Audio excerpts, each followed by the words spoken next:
안녕하세요. 전일 빌딩 헬기 사격 진실에 대하여라는 제목으로 말씀을 드리도록 하겠습니다. 먼저 5.18 측에서 전일 빌딩에 헬기 사격이 있었다, 이렇게 주장하는 근거가 있습니다. 그 근거가 전일 빌딩을 철거하려고 건물 조사를 하는 과정에서 10층에서 헬기 탄원이 발견됐다, 이런 게 첫 번째 주장입니다. 그래서 그것을 과학적으로 검증하기 위해서 국과수에 수사를 의뢰했더니 헬기가 사격했을 수 있다라는 감정서를 받았다는 것이다. 그러니까 헬기가 사격을 했다가 아니라 헬기가 사격을 했을 수 있다, 이런 것이죠. 그리고 그 근거로는 탄원이 부채꼴 모양으로 되어 있기 때문에 이 중심축이 있는 기관총으로 사격을 한 것이다. 그래서 중심축이 있는 기관총을 10층에다 쏠 수 있는 것은 헬기밖에 없다, 이런 이제 결론이고, 그 다음에 10층 바닥에 탄원이 있다, 이겁니다. 그런데 5.18 당시 전일 빌딩보다 높은 건물이 없었기 때문에 전일 빌딩 10층 바닥에 생긴 탄원은 반드시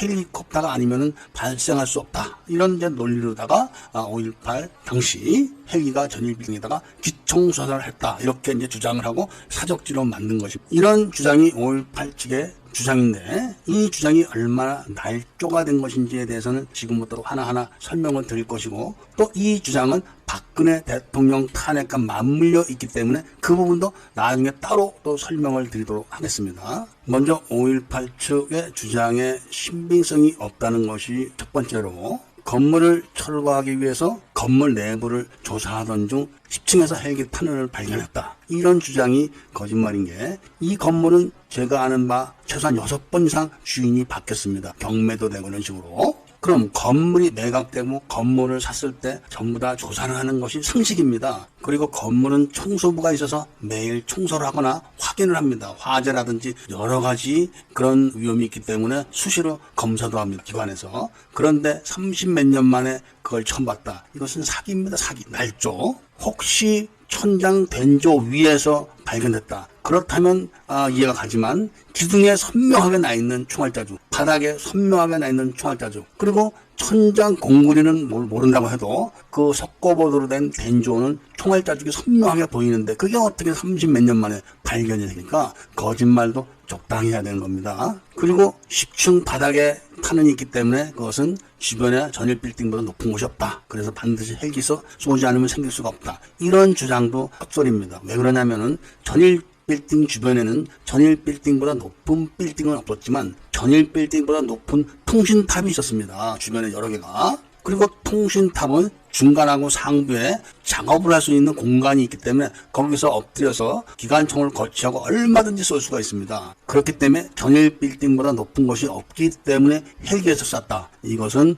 맞는 말이 절대로 아닙니다. 또 하나, 전일 빌딩은 광주 방어 작전에서 폭도 45명과 진압군 35명이 교전을 했던 장소입니다. 그러니까 폭도가 전일 빌딩으로 피했습니다. 45명이. 그것을 진압군 35명이 쫓아 들어갑니다. 1층에서 2층으로 도망갑니다. 그리고 교전이 붙습니다. 그래가지고 못 당하면 3층으로 도망갑니다. 그럼 진압군은 또 2층으로 올라갑니다. 이런 식으로 쫓겨서 10층까지 갑니다. 그런데 그 옥상에는 또들의 캐리바 30이 있었습니다. 캐리바 50도 있었습니다. 그런 상황이기 때문에 수송 헬기가 전일 빌딩 주변에서 호버링을 했다가는 바로 기관총 사격을 맞아서 떨어집니다. 그리고 그 호버링이라는 것도 건물 옆에서는 하기가 어렵습니다. 비행 기술상. 근데 그런 거는 제가 전문 조종사가 아니기 때문에 제외하기로 하고, 야간에 불빛이 없는 그런 칠흑 같은 야간에 헬리콥터가 빌딩 주변에서 호버링을 하기가 쉽지가 않습니다. 그런데다가 건물에는 캐리바 3050 이런 기관총에서 막 총을 쏘기 때문에 헬기가 근처에 얼씬을 할 수가 없습니다. 그런 상황에서 건물에는 이미 이 폭도들하고 이 계엄군이 막 섞여 있는 겁니다. 한층 한층 이런 식으로. 그런데 깜깜한 밤에 그것도 기관총으로 막 피가 식별이 안 가는데 막 갈깁니까? 막 갈겼다 진압군이 맞아서 죽으면 어떻게 할 겁니까? 누가 책임을 질 겁니까? 그래서 그것도 삿발각 거짓말입니다. 또 다른 이유가 즉 보안사 특명반장이라고 했던 그 당시 보안대 중사가 현장에서 봤다, 이겁니다. 레이저로 조준을 해서 쏘는 것을 자기가 봤다, 이렇게 주장을 합니다. 그런데 그 당시에는 레이저 투시경이 없었습니다. 야투경이라는 게 없었습니다. 그 당시에는. 그러니까 그것도 거짓말입니다. 또 한 사람 시민군이라는 사람을 내세워가지고 헬기에서 하강을 하면서 총을 쏴가지고 자기 동료가 죽는 걸 자기 옆에서 봤다. 이런 증언을 하지만 헬기 레펠이라는 게 두 손으로 밧줄을 잡고 내려오는 겁니다. 한 손으로 밧줄을 잡고 내려오면서 한 손으로 총을 쏠 수 있는 그런 헬기 레펠을 할 수 있는 사람은 대한민국에 없죠. 그 증거가 바로 강릉에서 무장공비 토벌 작전을 할 때 특전부대 장교 한 사람이 헬기에서 레펠로 내려오는 걸 무장공비가 딱 보고 있다 조준사격에서 쏴 죽인 일이 한 번. 그 시민군 말대로라면은 그 특전부대 장교는 한 손으로 줄을 잡고 내려오면서 한 손으로 대응 사격을 해서 하는 겁니다. 그러니까 다 거짓말이죠. 자, 그럼 이렇게 말로 쐈다 안 쐈다 거짓말을 했네 속였네 이런 거 할 필요 없습니다. 실질적으로 헬기에서 기총 사격을 하면은 피탄 자국이 어떻게 나는가 이거를 확인하면 되는 거 아니겠습니까? 그리고 그 헬기에서 사격을 한 거를 전 국민이 다 아는 사건, 그 사건을 가지고 증명을 하면 되는 거. 바로 3호 주얼리호를 소말리아 해적들이 납치했을 때 우리나라 해군이 헬기를 동원해서 먼저 기총 조사를 3월 주얼리호에 했었죠. 그러면 그 3호 주얼리호의 총알이 어떻게 피탄 자국이 났는가 이거를 보면 끝나는 겁니다. 자, 그러면 다음 영상 한번 보시길 바랍니다. 헬기에서 도어건을 설치해서 사격을 하는 그런 영상과 우리나라 해군이 3호 주얼리호에다가 사격을 하는 그런 영상입니다.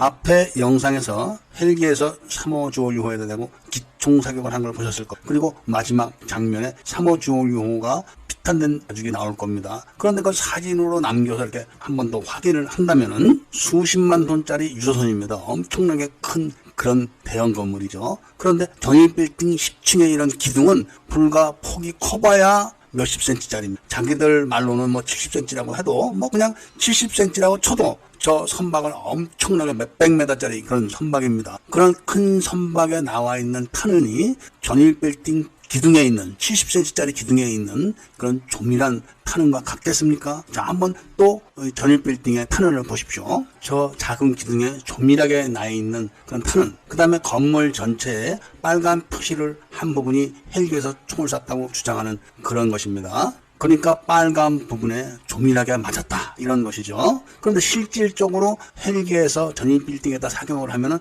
다른 그 다음 그림처럼 돼야 되는 겁니다. 그 다음 사진은 제가 그림으로 표시를 한 겁니다. 그러니까 3호 주얼리호처럼 저렇게 나와 있어야지 헬기에서 기총 사격을 했다라는 것이 맞는 겁니다. 3호 주얼리호 하면 전 국민이 다 압니다. 그리고 3월 주얼리호는 우리나라 해군이 기총 사격을 실제로 한 그런 작전, 아덴만 작전을 수행했던 선박입니다. 그러니까 틀림없는 물적 증거죠, 저것이. 그럼 헬기에서 사격을 하면은 저렇게 되어야 되는 것이 맞고, 또 실제로 헬기 조종사들 증언도 헬기에서 흔들리는 헬기에서 총을 쏘면은 저렇게 조밀하게 조그만 30cm 원 안에 다 들어가지 않는다. 이렇게 말을 합니다. 그러니까 3호 주얼리호에서 만들어진 탄원은 팩트고 전일빌딩에 나와 있는 거는 팩트가 아닌 것이죠. 팩트가 아니라는 거는 헬기 기총 사격이 아니라는 걸 말하는 겁니다. 그러니까 전일빌딩 천장에 있는 탄은 아래에서 위로 막 기관총을 쏴서 생겼을 수가 있습니다. 그리고 M16을 자동으로 놓고 긁어도 그렇게 나올 수가 있습니다. 그리고 벽 쪽에 있는 거는 멀리 있는 그 인근에 있는 다른 빌딩에서 쏘면은 측면으로 얼마든지 맞을 수가 있습니다. 그리고 바닥에 있는 거는 그 근처에 통신탑에다 쏘면 얼마든지 나오는 겁니다. 그렇게 밀집 대응으로 피아가 섞여 있는 데다 대고 깜깜한 밤중에 어떤 헬기 조종사가 막 무차별 사격을 하겠습니까? 무차별 사격할 정도로 다급한 상황은 절대로 아닙니다. 이미 잘 훈련된 그런 특전 부대가 19살짜리 기동순찰대장이 인솔하는 10대 애들을 위층으로 몰아넣고 헬기로 기총 사격을 할 수 있겠습니까? 그 말은 절대로 되지가 않는 그런 주장을 지금 5.18 쪽에서 하고 있는 겁니다. 국립과학수사연구소 그 자료도 헬기에서 기총 사격을 했다. 이렇게는 절대로 나와 있지 않습니다. 그럴 수도 있을 것이다. 이렇게 이야기를 한 것뿐이고 그것은 바로 그 당시에 탄핵 정국에서 문재인 후보가 유력시 되는 그런 상황이었기 때문에 문재인 후보가 그 전일 빌딩에 가는 거 아니겠습니까? 통상적으로 선거운동을 하는 사람들은 망월동 국립묘지를 가는 것이 맞는 겁니다. 그럼에도 불구하고 문재인 후보는 전일 빌딩에 갔습니다. 그리고 거기다 대놓고 내가 특전사 출신이라 잘한다. 이거 틀림없이 헬기에서 쏜 거다. 이렇게 발언을 했습니다. 결론적으로 세 가지는 명백합니다. 그 하나가 3호 주얼리호에서 사격을 했던 그 탄원이 정확한 것이고, 두 번째가 10층 바닥에 있는 탄원은 전일 빌딩 주변에 전일 빌딩보다 높은 곳이 없기 때문에 그렇다는 주장도 틀린 것이고, 그리고 마지막으로 어떤 지휘관이 되었든 어떤 조종사가 되었든 간에 피아가 혼합되었고 있는 그런 데다가 마구제비로 무차별 사격을 하는 사람은 단 한 명도 없다는 것입니다. 이런 사실을 1000만 명이 넘는 애국 시민들이 알 수 있도록 구독과 추천 꾸준히 눌러주기를 부탁드립니다. 이야기를 들어주셔서 감사드립니다.